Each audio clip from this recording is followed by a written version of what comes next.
Hello, and welcome to today's family. I'm Dr. Albert Kitcher, and like always, we come to you this time in order to have a conversation and also impart to you what we have to share as far as life, relationship, and living on this planet is concerned. We have been doing this for years, and we know that it benefits you based on your feedbacks and your reports. So please, I would like to also encourage you, if you are here, especially for the first time today, to find a moment and like this channel and invite a friend to come and join with you. Also, because our programs are usually built one on the other, I would encourage you to listen to previous programs in order for you to actually get, the full content of what is being spoken about or talked about.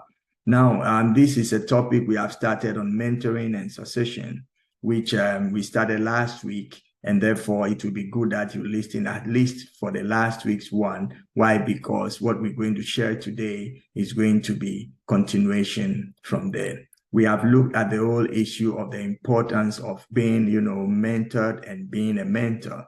Without a mentor, there will not be a mentee. Without a mentee, there will not be a mentor. One needs the other. But we don't bring people into place of perpetual followership, or you will be a mentee forever. If you have been mentored as a mentee by a mentor, then you would have to grow into being also a mentor. What you receive, you would give to others. And we say that mentors don't build institutions. Mentors don't build structures. Mentors build people.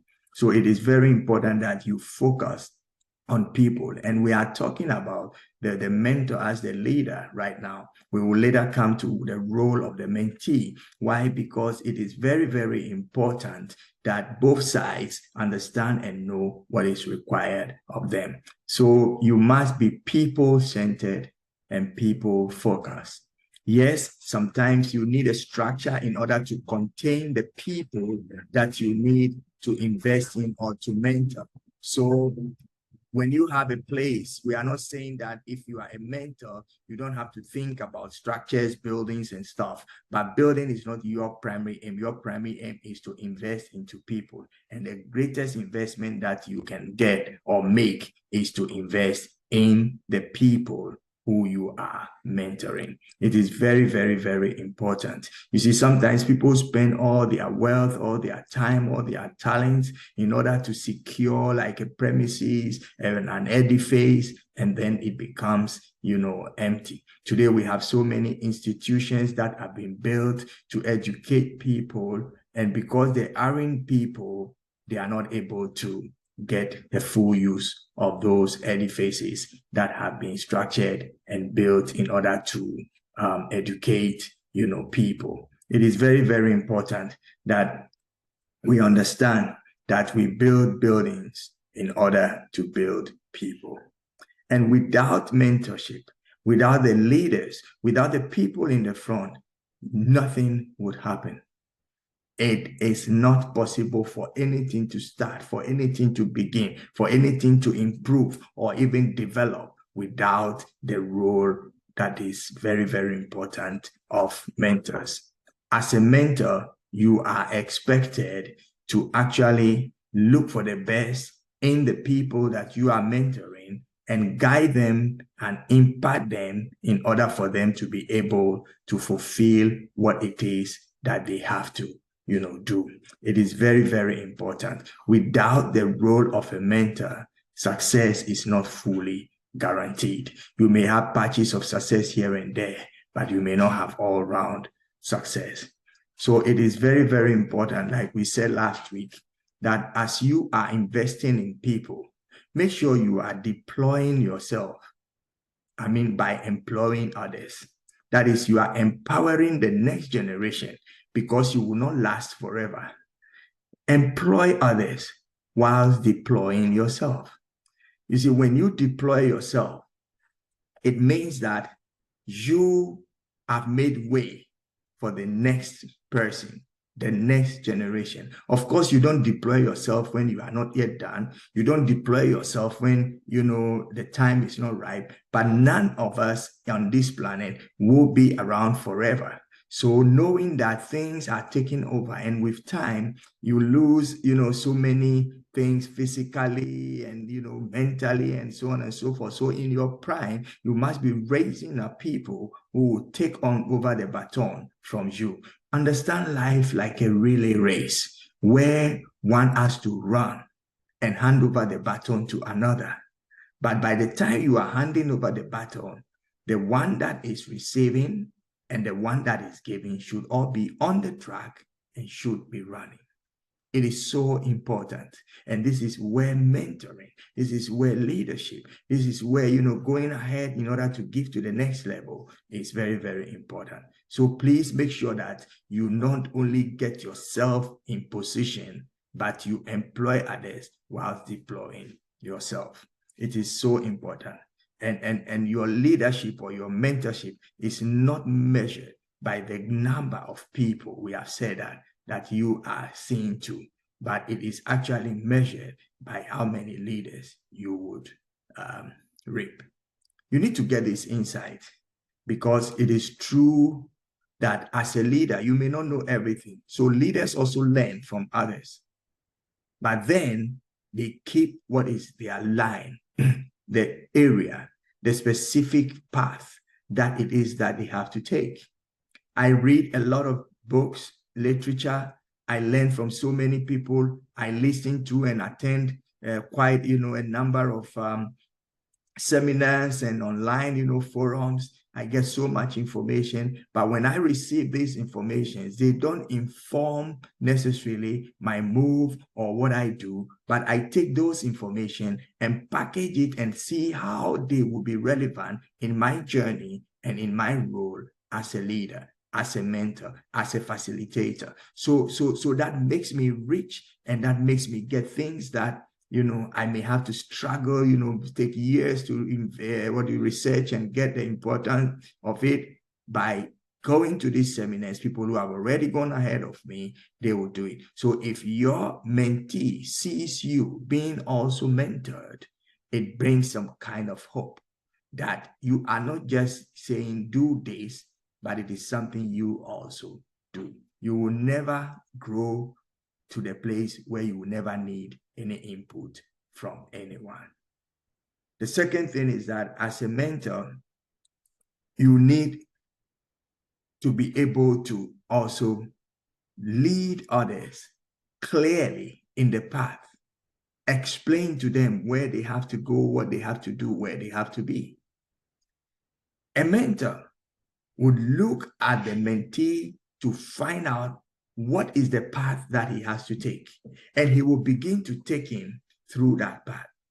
I want you to understand that in life, you cannot do everything by yourself.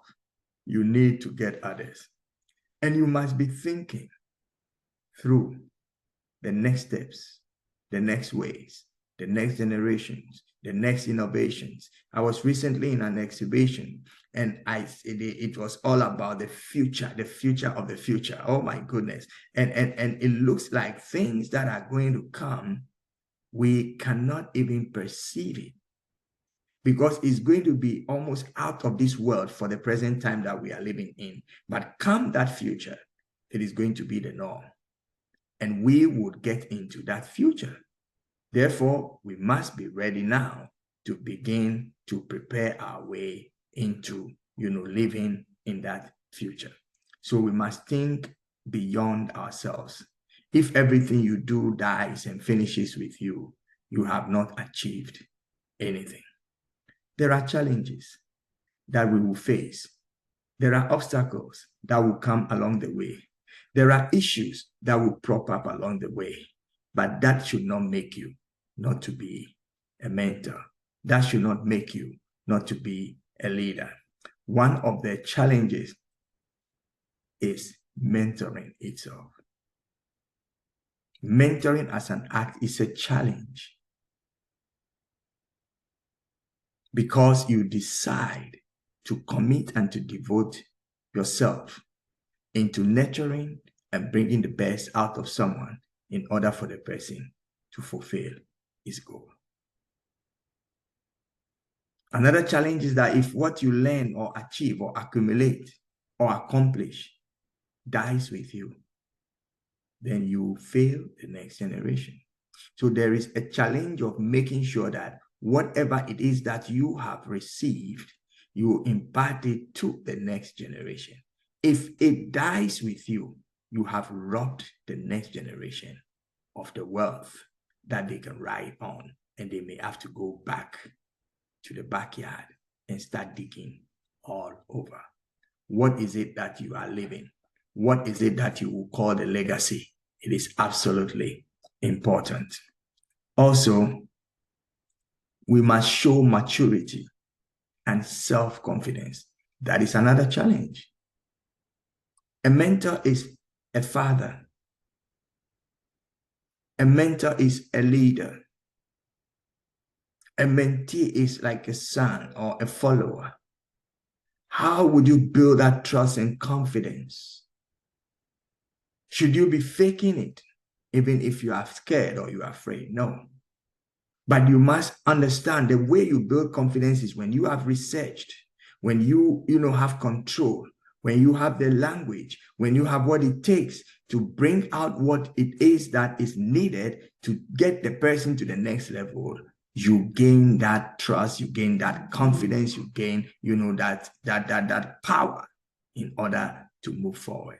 Many people are not confident because they may understand the material, they may know what is supposed to be done, but they don't have the words to articulate it. So you need to work on all these sides. You must be a wide reader. You must really research beyond your own findings. Many people know a lot of things that concerns them, a lot of things that they need in order for them to get to where they want to go to, but they don't know much more to help other people. But as great and good mentors, we have to know so much in order to be able to help the next generation.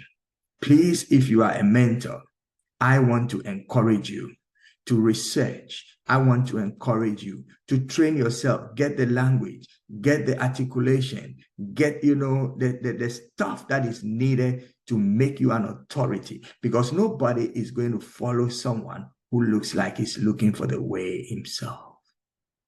It is so, so important. Like I tell you, I have mentors. I have people who I receive stuff from, and they are so good that they impart me with what I need. And once I receive it, I research it, I adapt it. I'm able now to give the same to another person, not because I just got it from someone, but because it is part of who I am. The way confidence will come into your, articulation is when you yourself have gone through it. Many people do presentations that they never even read through to the end. A mentor should be on top of his business. A mentor should not be self-focused. It should not be someone protecting himself. A mentor should look outside. A mentor should invest in the next generation, not in the next position, as we said earlier on. This is today's family program, and I'm Dr. Albert Kitcher. And we are here to help you. We are here to communicate with you. We are here to impart. And like I always say, if you have, any contributions, or you have any information, or you have any, points that you feel would, enhance what we're saying, you are free to write us, contact us, and send these things to us. And we will gladly share it with everybody, because what we're doing is we want to form a platform of people who want to go somewhere, and that we learn and share ideas. So none of us knows it all. But at this point, I am sitting behind the screen. I am the one doing the presentations, but behind me are quite a number of people who input and who bring stuff, and we all leave it out, and then we bring it to you. Like I said, there is nothing that we share here that we just bring it in the raw shape. We take it, we use it, we research, we know it works, and then we present it to you. So we will still be on this topic of mentoring and succession, and I know it's very helpful to you, so we will not stop. There are quite a few things, and this month we are actually zeroing in and focusing on this. And I believe this second part of mentoring and succession has been helpful to you. Till we meet again next week, I'm Dr. Albert Kitcher, and I look forward to hearing from you and to seeing you. And remember to like this channel, invite a friend, and let's all learn together and grow and have the best of everything. Till I see you next week, remain strong, learn, and be either a mentor, a mentee, and receive what you need. See you later. Bye-bye.